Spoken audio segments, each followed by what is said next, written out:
Good morning, friends. Welcome to GoOnlineTrainings.com. So let us start with one more topic today. That is, we have a lot more containers in SSIS, and let us, brief them today. So when you go to the control flow, and when you go to the toolbox, we had seen couple of tasks here, and below you have couple of containers. We have a sequence container groups your control flow into more understandable subsystems. Okay. So now if you have much more tasks that you should be able to sequence them using, sequence container. And we have for loop container and we have for each loop container also. When you wanted to get the data from the fixed number of files, for example, the customer may tell you, I am going to give you 1,000 files. You have to loop through 1,000 files and get the data. So that is what, when you know the number of files or number of systems, you should be able to run the loop with that number. But sometimes you are not sure how many times I have to run the loop. So repeat the task in the package. The customer may give you 1,000 files, customer may give you 2,000 files. Based on that, you have to run the package. So at the time of designing a package, you don't know how much data or how many files you're going to get it. So it is going to run for each, file available or each item available in the source folder. Okay. So let us understand the each and everything today, and let us, do small demos on that. So sequence container, as I said, it is going to group the task and sequence them. Okay. And let me go here and take a new package. So let me drag and drop couple of tasks from here. I have execute process task, I have execute package task, and let me use bulk insert task, and I have one more FTP task. I have lots of tasks are available here. Okay. But now I wanted to run, first is this, second one is this, third one is this, like that. Then definitely I should be able to do this kind of a arrow mark and take this arrow mark and put it here and just work. But the customer is not saying like this. I wanted to have make this as a one group and make this as a another group. So I wanted to have group by group execution. So that's where you have to use the sequence container. So I have to drag and drop the sequence container, and within this I should be placing all these things. Okay. Now when you place all of them here, so here everything is parallel activities because this container is one group, and let me take one more container and place this task there, and this is second container, and first group and second group you should be able to drag and drop a line so that you can have a sequence. So first this group will start and all of them are parallel activities within this group because there is no arrow mark is linked. So first once it is over, then it is going to start. So here also these are parallel activities only. If you wanted to run one by one, then you have to take this group and put it. So when you put like this, then this task, sequence container will run first. In this, first is this, second is this, and third one is this. Like that, you have to sequence if you wanted to have a sequence. Otherwise, by default, it is not going to sequence anything. So only for the grouping purpose, we're going to use a sequence container. So one more thing you can have, whenever you declare any variables, go to SSIS menu, go to variables. For example, let me create one variable called X. Now the scope is package level scope. I wanted to give either container level scope or you can give task level scope also you can give. Okay, so let me take one more package, one more, a variable called Y. Now what I'm going to do, I would like to give the, scope to different, scope. So you have to go here and move variable, click on this. Now, when you click on this, you will be able to get different, scopes. So you can give up to, task level scope. For example, Y should be belong to only this task means you have to just click here. Okay. Now, when you click on the first element or the second element, so automatically this is coming. So the scope is a task level scope. or when you go here, click on this, I wanted to give sequence container level scope. Okay, now when you click on this, you should be able to get this, but when you click on this, that variable is not available there. So the scope of the variable also can be defined based on you may have the task level. This is the smallest scope, or you can have container level, and this is medium level scope, or you can have package level. This is a global level scope. Like that, you should be able to declare the variables when you have this kind of a containers. Okay, so that is also one more advantage, or you should be able to, keep them like this.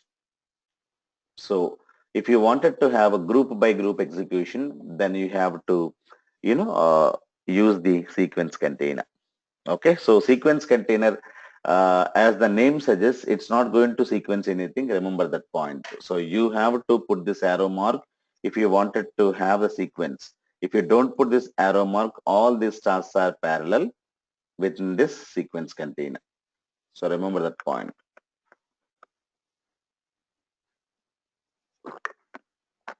Now, the second one we're talking about for loop container. So condition is known at design time, and that is when you have to go in for loop container. For example, I have one data flow task. It is similar to loops in any language. It will run repeat the task fixed number of times. Whatever the task you're going to keep here, the task is going to run fixed number of times. For example, as I told you, get the data from the 1,000 files. So, it is going to loop for 1,000 times here. Okay, but you have to know how many times I have to run the loop here. So if you don't know how many times I have to run the loop, it is similar to loop.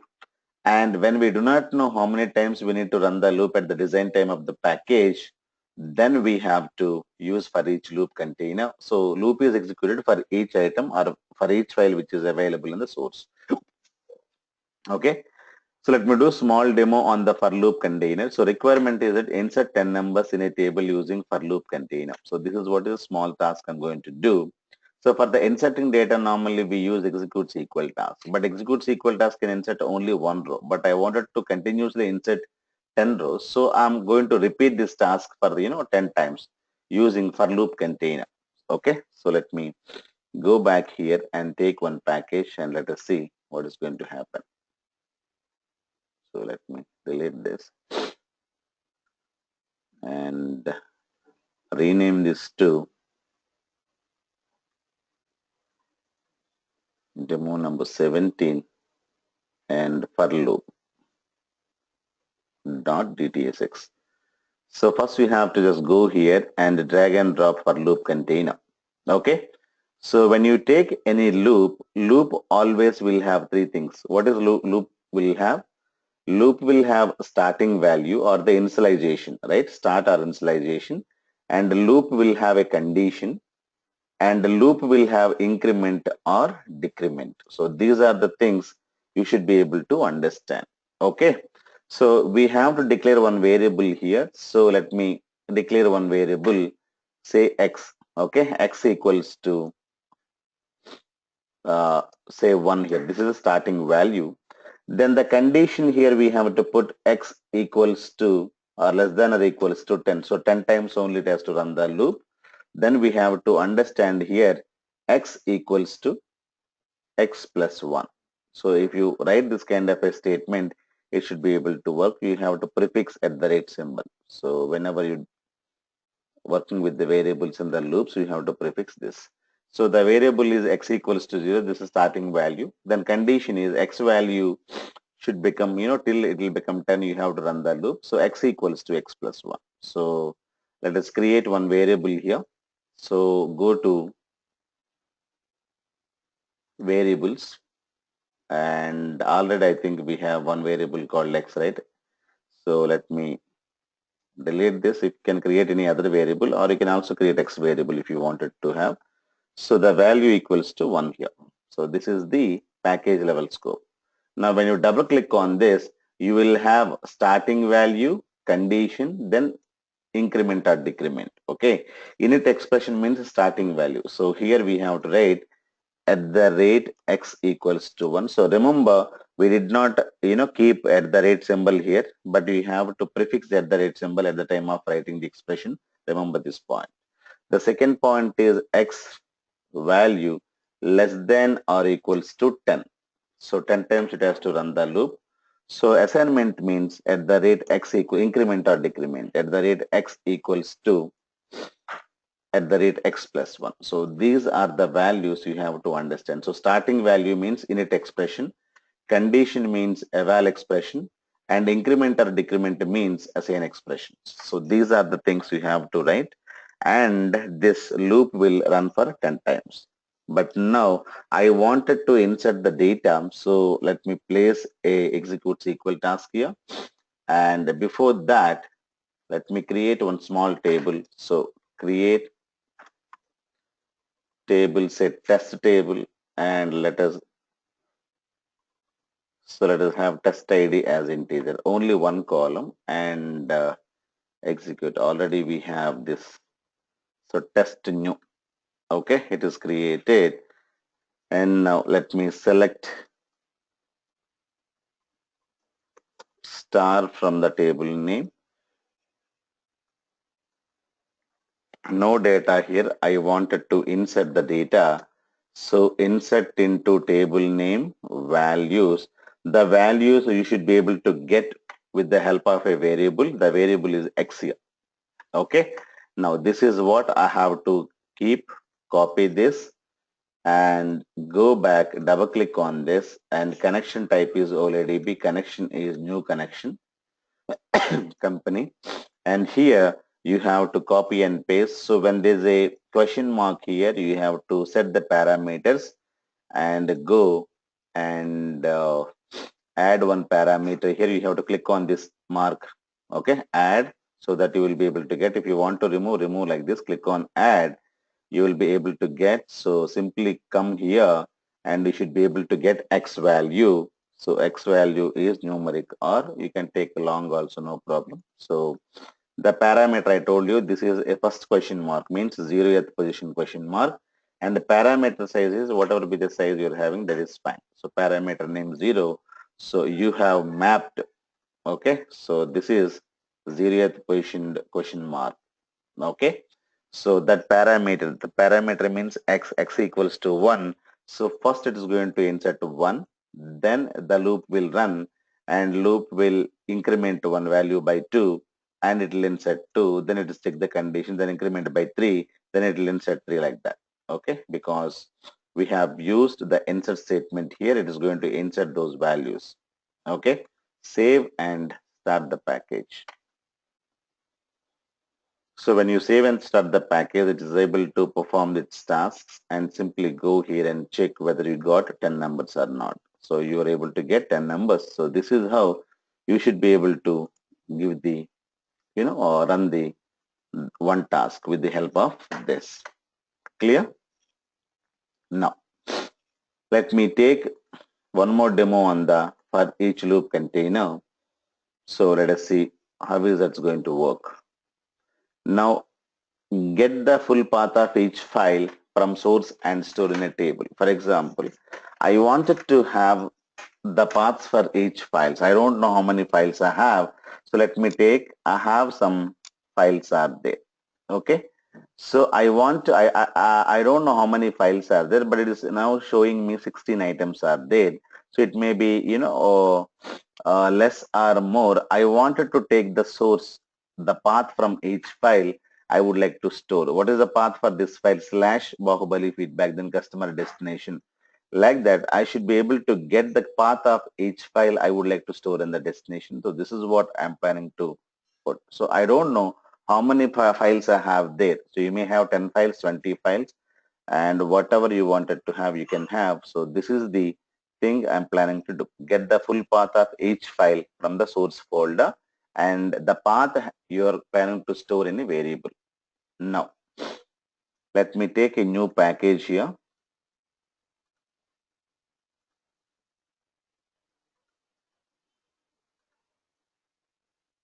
So the package name is demo number 17 underscore for each file, for each, okay, for each. So drag and drop for each loop container and double click on this.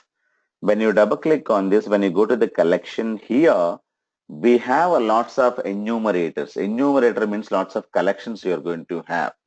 So if you wanted to loop through the files, you have to use for each file enumerator. So it is going to loop through the files.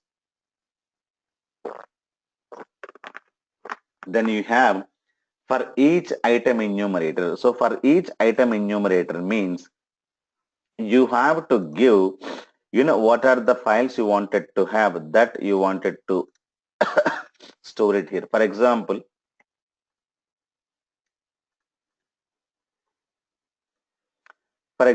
I wanted to have a file called say employee file, then take only that file. So employee file you have to only the employee file it is going to take from your list.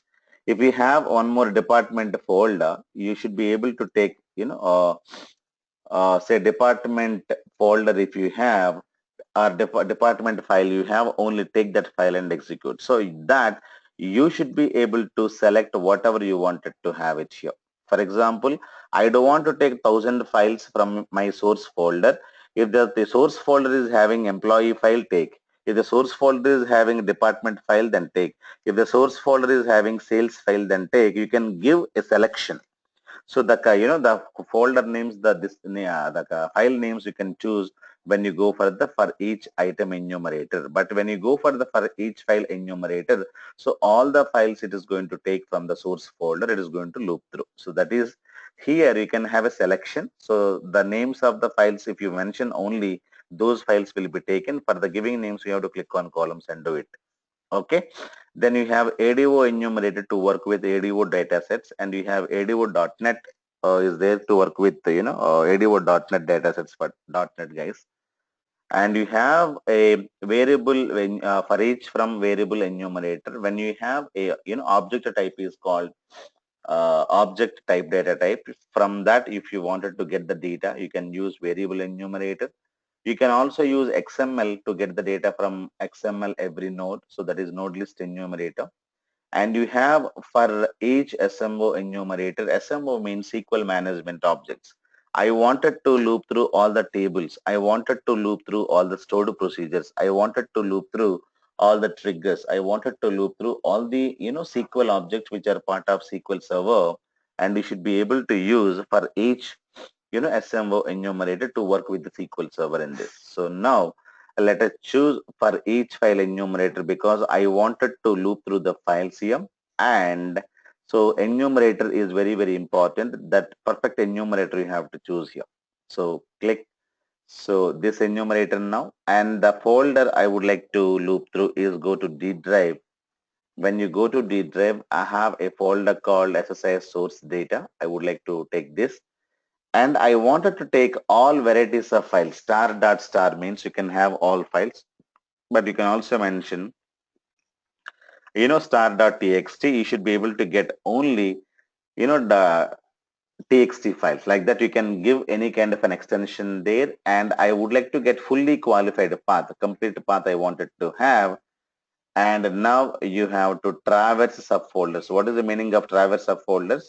So you wanted to go through, if you have a folder inside, if you have one more folder, you should be able to go to that folder. For example, I wanted to loop through everything here. So when I have some data here, okay, and it is going to go to this folders and it for this folders also and get the complete path of the file and it is going to give you. So traverse subfolder means it is going to go to this folders. So this is the meaning of traverse subfolders. Okay. And now when it is looping through one by one, what I'm trying to do, I would like to take one variable and the variable name is path. Okay. And which is a purely user defined variable and string data type I'm going to take and the value equals to blank. So now what is going to do? So whenever it is touching a file, whenever it is looping through all these files from this folder, so the path is stored in this, variable because I have mapped one variable, the path will be, taking within this variable. So with the help of this variable, I should be able to store the path. Okay, so this is the path I have created there. So the path is visible in the variables window. Now I am planning to take execute SQL task here. So now before doing that, let me create one more table called paths. So in that I would like to have ID as integer and this is automatic number I would like to have. So identity 1 comma 1. So automatically, so here the path I would like to store as say file paths. You can have varchar underscore say 1000 and here not null. Okay. So this is one table I have to create. Now the variable, the table is this. Okay. Now what I'm planning to do, let me insert the data. So when I go here and the first value, anyhow it is automatic number. So second value, file path is the thing I'm going to store with the help of, question mark. So you have to take this and copy this and simply go there and double click on this. Go to the connection tab, give the new connection. So company already we have. So in this you have to copy paste and you have a question mark. So when you have a question mark, you have to supply the parameter. So you have to click on add. The parameter value you have to take, that is path. Okay, so this is a varchar value. So you have to type varchar here and this is a parameter name is 0 because you have only one parameter and the parameter size is -1. So that you have to link it here and you should be able to get. So when you have a question mark, definitely you should be able to put the parameter mapping. Click on add symbol. You should be able to go to the last one and you should be able to get all the user defined variables and you have to map them here. Click on OK. Now save and start. Okay, so it is looping through all the variables and when you go here and execute this, you should be able to get the complete path for each and every file. So when you go here, so this is the path. So what is the path? You're going to get the source data slash, Bahubali feedback, customer data, customer employee like that. You should be able to get this kind of a data. It is looping through. Total, I have 26 files. Okay, so like that it should be able to go to and it is going to the subfolders version 01, version 01 and for each loop source I have Delhi. So like that it is going to go to the subfolders and getting all the data from here. Fine. So this is how you should be able to loop through the files. Let me remove all these things. Okay. So I don't have any data here. So double click on this, go to collection. So instead of choosing fully qualified, choose name and extension only. So click on OK. When you choose name and extension, and you should be able to get not complete path, only the name and extension is taken. The fully qualified path is not taken. So with the extension also .txt like that. So let me delete this also and let me go here and double click on this. I wanted to have only name. I don't need extension also. Then you have to choose that. Okay. When you go and stop this and go back to the SQL server, then when you execute, you will be able to get only the file name, but not the path also. So like that, you should be able to get whatever you wanted to have. Okay. So if you need complete thing, so you have to just go there and collections and choose fully qualified version so that you should be able to get the full path of the file also. So that you should be able to see here. Fully qualified path means this. Okay. Now in the next demo, what we're planning to do, go to each and every text file and get the data also from the table and you should be able to store them here. Okay. For that, what I'm planning to do, so take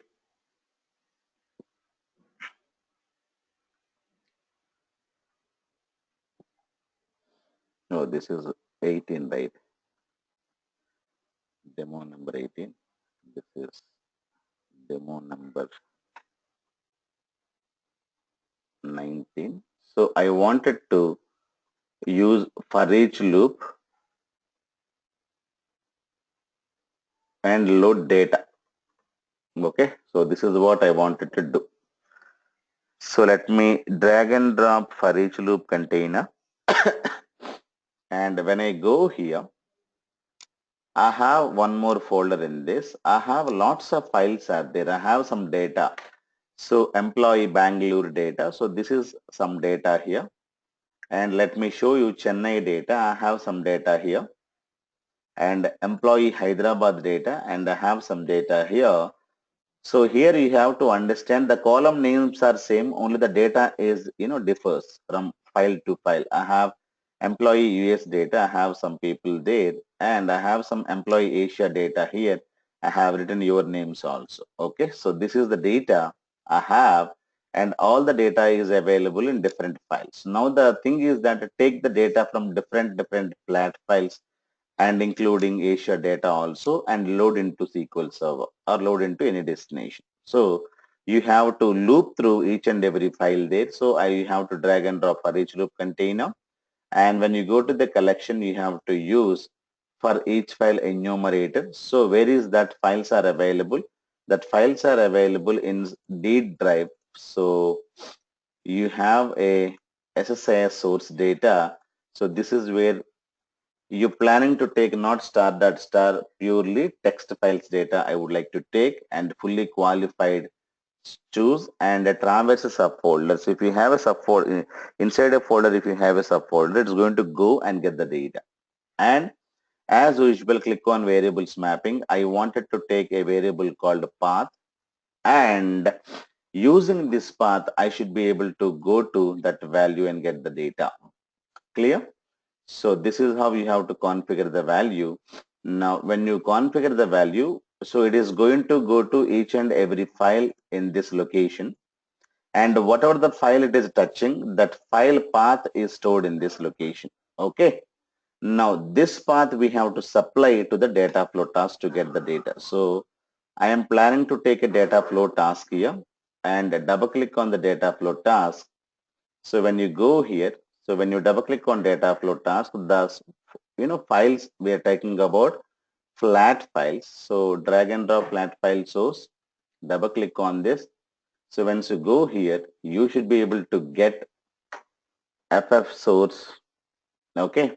And when you go here, you should be able to get only the file from that path only. So one of the files you have to take, and these are the files we have. You can take any one file and statically you have to link.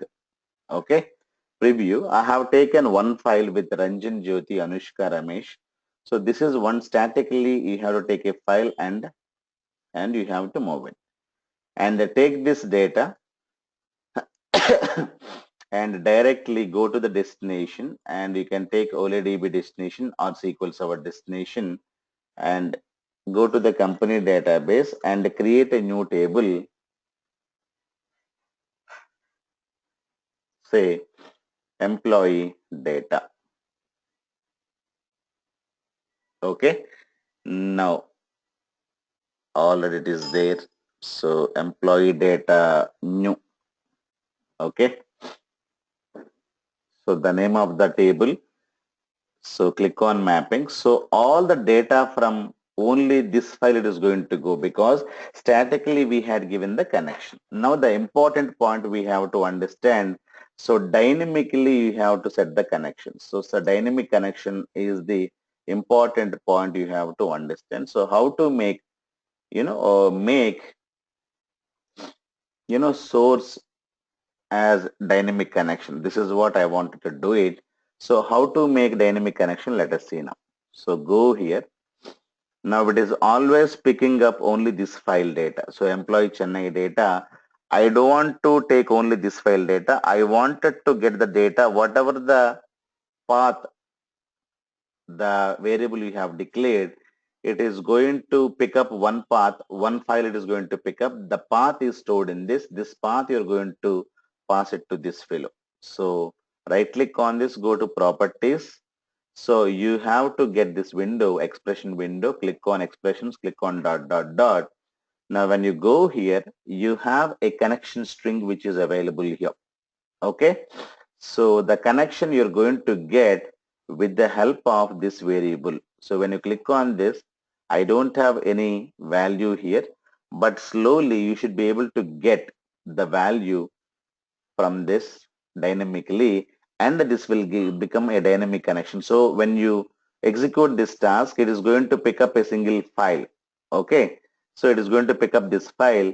So the path is like this. So this, and you're going to get this slash, and this is the path we're talking about. So slash dot txt, and this is how you're going to get a value, and this value will be supplied dynamically to this guy. Okay, so this is applied to this guy, so it is going to go to this file and get the data. So when you run the loop second time, so what is going to happen? It is going to go to this and it is going to pick up this file, and that file path is similar to this. Okay, and this path will be given to this, this path will be given to this guy dynamically, so that this guy will go to not the static folder. The dynamically it is going to go to the folder and get file, get the data and load it here. So let us, check this, and by executing this package. So it is giving you some kind of an error. So let me go here. So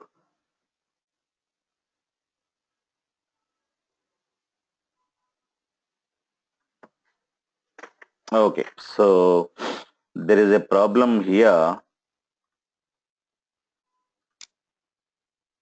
So it is picking up this, and the column names are not similar because the column names here are different than that. So let me remove this file, because here you have to ensure that the column names are same. So that is what is the thing in this.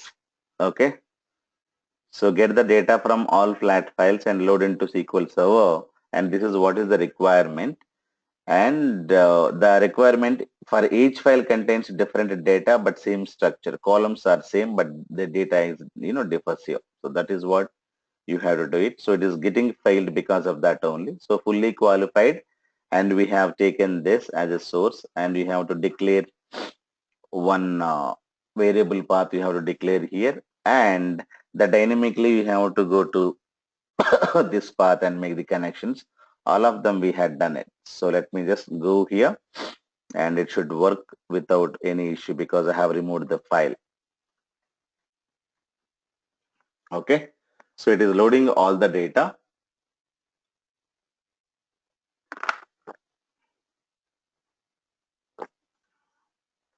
When you go here, and this is the data we're talking about. When you go here, you have all the data, so including Asia data also, Sravanti, Asian Fall, Lata, everything it would have taken. Okay, now it is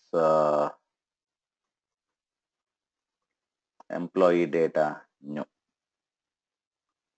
So when you take this file, you should be able to get all file data, including Fall, Shravanti, all the data it has taken from each and every file.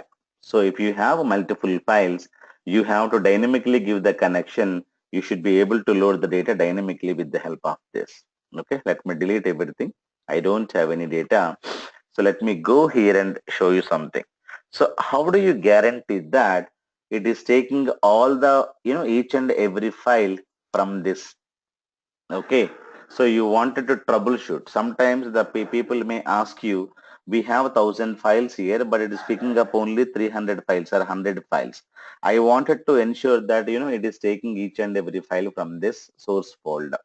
So for that purpose, we have one more, thing we can just, put for the troubleshooting purpose. When you go here, right click on this, enable data viewer. Okay. So enable data viewer is a troubleshooting technique or a debugging technique. If you wanted to verify whether everything is properly is happening or not, So enable data viewers is available only in the data flow, but not in the control flow. Remember this. So when you enable data viewers, I don't have any data here. Let me delete all the data. So now ensure everything is taking or not. Every file it has taken or not. So let me click on this. So it is open the first file. So Ram Kiran. So when you go here and open, so Ram Kiran is the first file it has taken. So the second file also Ranjan Jyoti. So like that, it is going to show you this is the file I'm taking. Now you click on proceed. So click on this. Now it is taking the second file, proceed. It is taking the third file, proceed. It is taking the fifth file, proceed. Sixth file. Then the last file is your file. So 1, 2, 3, 4, 5, and last file is your file. And this is Shravanti, Asian file, Lata, Valli. So there you have this your file, and it is taking that and it is saying this is the file and click on OK. So this is degraded, means no more files to be processed. So you have to click on this. You should be able to get all the data. So last file is having 5 rows. That is the meaning of 5 rows here. Okay. Click on this. So you should be able to understand whether you got all the files or not. So total data is 37 rows and it is taking all the files from here. Okay. So this is how you have to work. So data viewers is one kind of a troubleshooting feature, and once it is done, so ensure that disable data viewers. Right click and disable data viewers, because every time in the production environment nobody will be there to select the file by file. If something is not working in the dev environment, you should be able to enable them and check whether it is taking all the files or not. Are you able to understand? So if you wanted to know, I have a variable here. For example, I have a variable. So I wanted to know whether this variable is getting the data properly or not. The path, whether this value it is getting properly or not. I wanted to ensure as part of my debugging process. So when you go to the company, the people will say this package is not working, troubleshoot or debug the package. So once you go there, you have to identify whether the source connections are proper or not. So this you have to verify, and you have to come what is the destination connections these guys are using. Okay, star and company database, whether it is pingable or not, you have to verify. And you have to verify, are there any variables in this package? Are variables are getting proper data or not? So all of them you have to verify at the time of troubleshooting the package. Now I wanted to verify whether this guy is getting the data or not. So for that purpose, you have one more technique can be used, that is called breakpoints. So when you go here, right click, you have a edit breakpoints is available either in the control flow. Go here and put edit breakpoints, or you can go to data flow, right click on the designer, edit breakpoints. Okay. So when you go here and choose edit breakpoints, so it will give you a list of events. So breakpoints means pausing points. For example, whenever you watch the cricket, what is going to happen? There is a LBW declared by the umpire, but there is a dilemma. They wanted to pause the video and show it to you. So breaking means pausing. So why they wanted to pause the video? When they pause it, you will be able to clearly see the issue, what is happened there, why they have, declared as a, out for the cricket. So break points are nothing but stopping points. I wanted to pause. I wanted to stop the execution of the package for some time and see some variables, whether the variables are getting the proper data or not. So try to understand break points are pausing points. That's it. Okay, so with the help of a pausing, you can have some kind of a event. So when the container receives on pre-execute event, break when the container receives on post-execute event. Lots of events are available. So break when the container receives on variable value changed events. If you're not sure what event to be checked, so check all of them. Okay. So at least, you can set the breakpoints. It's going to break now. So when you get like this, you should be able to get this kind of a symbol. That means this package is running under breakpoint. Breakpoint means it's going to pause. Okay. Save and click on start debugging. When you click on start debugging,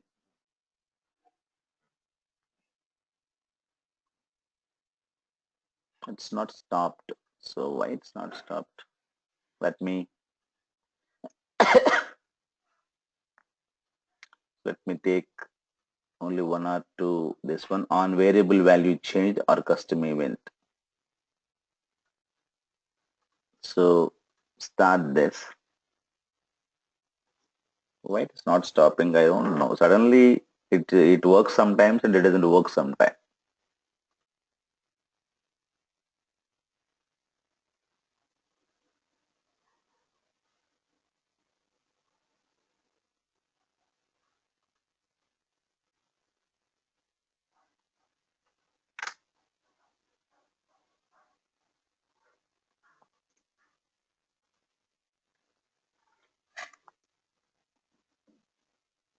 The earlier version it is working perfectly fine, but I don't know suddenly. So this I wanted to show you. Let me check what is the issue in this installation. So what is going to happen is that when you break the points, it is going to pause the execution. Now you can go to the debug windows are available. Some windows you're going to get this here, and with the help of those windows, you should be able to see the values here. So windows will get one local window will be available. So when you click on a local window, you should be able to get some kind of the path for the value will be given to you. Okay. So I'm going to uh, show you tomorrow. It's not working. Why? I need to check that out.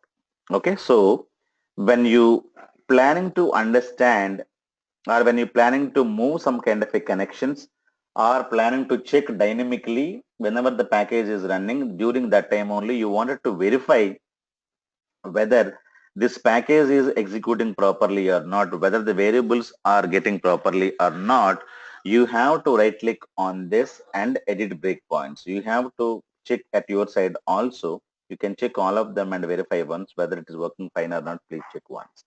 Okay. So that, two things I have just told you. So how to debug the package?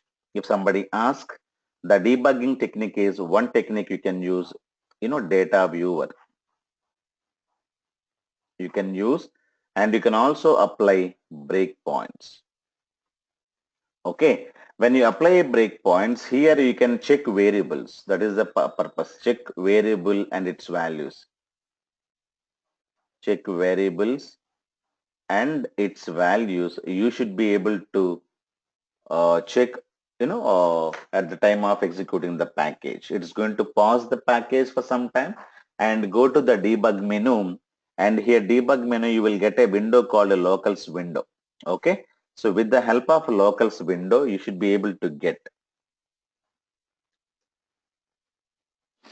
so locals window you have to open. So in that you should be able to get the value for the path during the execution.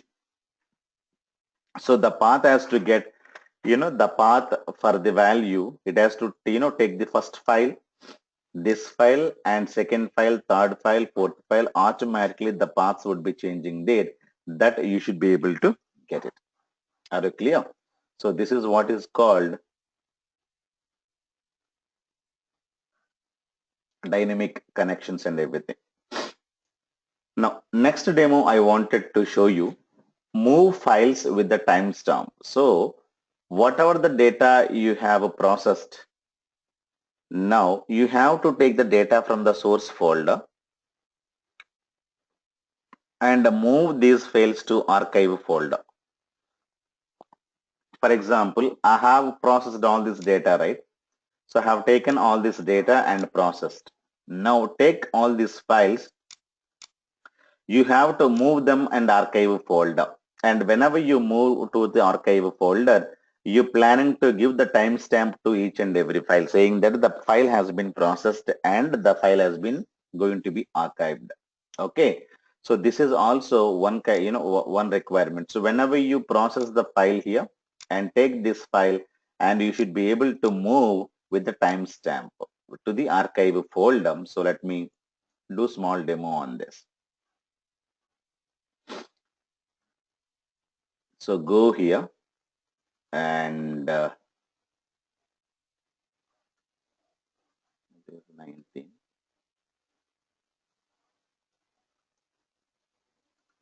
and let us have it is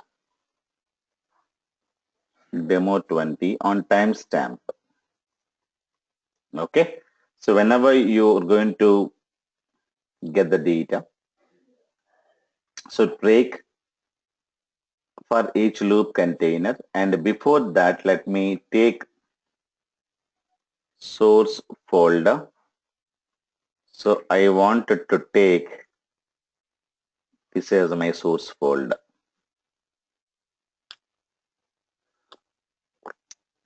Okay. So from this,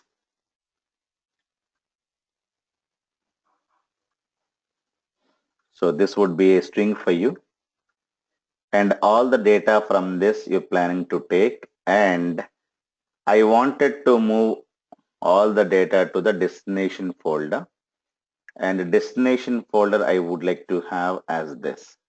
Okay. I wanted to move everything here. So this is also a string.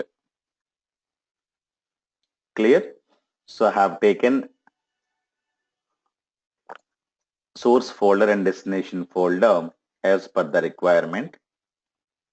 Now we have taken source and destination folder, and the source folder is having different files there. So I wanted to move them here. So what I'm planning to do, when you go here and drag and drop for each loop container, double click on this. And when you go to the collection, I wanted to move all the files. So I have used for each loop, for each file enumerator. And with the help of expression, I'm dynamically giving the source folder name. This is statically you have to mention. So I have taken a variable. So the variable is called connection string in this.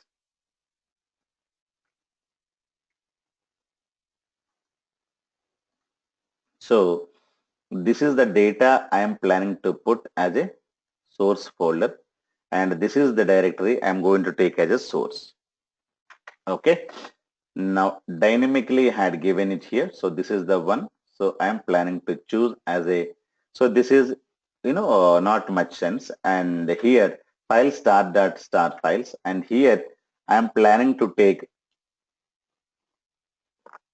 fully qualified, or you can choose name and extension. So here I wanted to have directory I have taken, and let me take name and extension because I don't want to copy the data anywhere. Only the name and extension you should take, and with the name and extension in between name and extension you have to put the timestamp there. So choose this, and you can also have traverse subfolders if you wanted to have, and take one variable here. So let me go and create one variable called file name, and the file name, let me take one emp.txt. This is a dummy file. It may need not be there. Some data I'm going to pass employee.txt, and totally we have three variables. Two variables are this, and one more variable just now we had created, that is file name with the emp.txt. Okay. Now what I'm trying to do,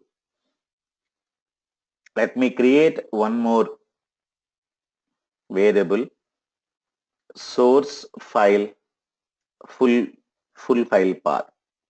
Okay. Let me create one more variable, source full file path.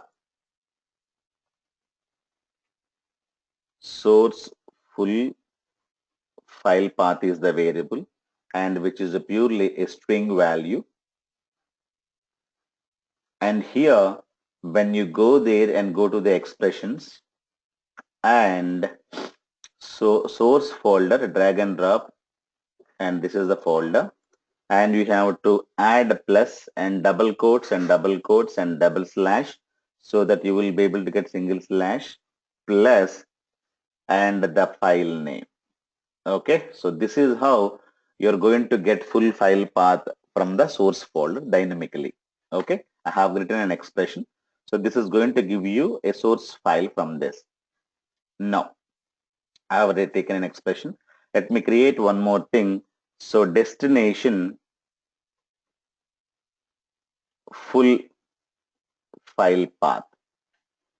Okay, so yesterday we had written, do you remember? We have written one string expression. So for the time, okay. So that expression I'm going to give you. So yesterday we had used a complex expression we had written. So this kind of a substring user file name with the help of time. Do you remember that? So that expression I'm going to copy. Already we had written this expression there and copy and paste it here. So when you go, it is going to get the date and time value from here. So when you click on this, so it is going to give you archive because archive I have used destination folder plus double string. And here I am going to use the get date function to get the, date and time, everything value and replacing the, columns and everything here. So yesterday we had seen these kind of expressions. Okay. So this is the timestamp. So employee underscore, then it is going to add the timestamp in between and .txt. So that is what it's going to do and save the package. Now to move the data or, to rename the files, to move the files, we normally use a file system task. Double click on this and you have to go a source path variable yes. And what is the operation you're going to create now? You have to rename the file. Okay, this is the operation I'm going to do. And a source path variable true and source variable is, so the source full file path, and is destination path variable true and destination variable when you go here and you will have destination full file path and override destination. If you wanted to override the same file, it exists, you can override. And these are the values you have to give and rename file and click on OK. Now save and execute the package. Now it is failed. Let us check why it is getting failed.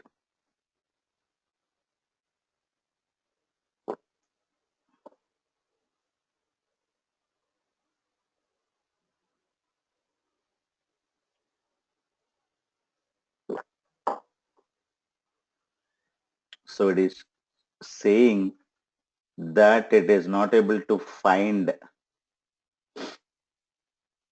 the value.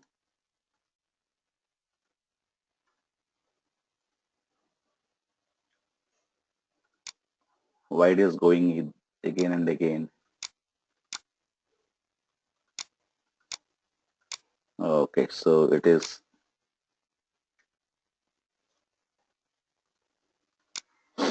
So let me run this once again.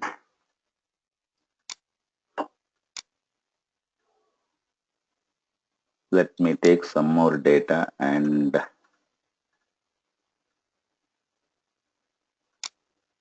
Control C. Let me take all these files and put it there.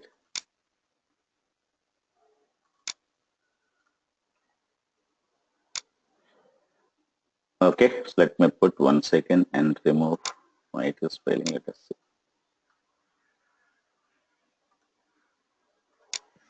Okay, so I don't have any data here. I have lots of files are there. So this file it has to move, and let me run this package once again. So save and start. Okay.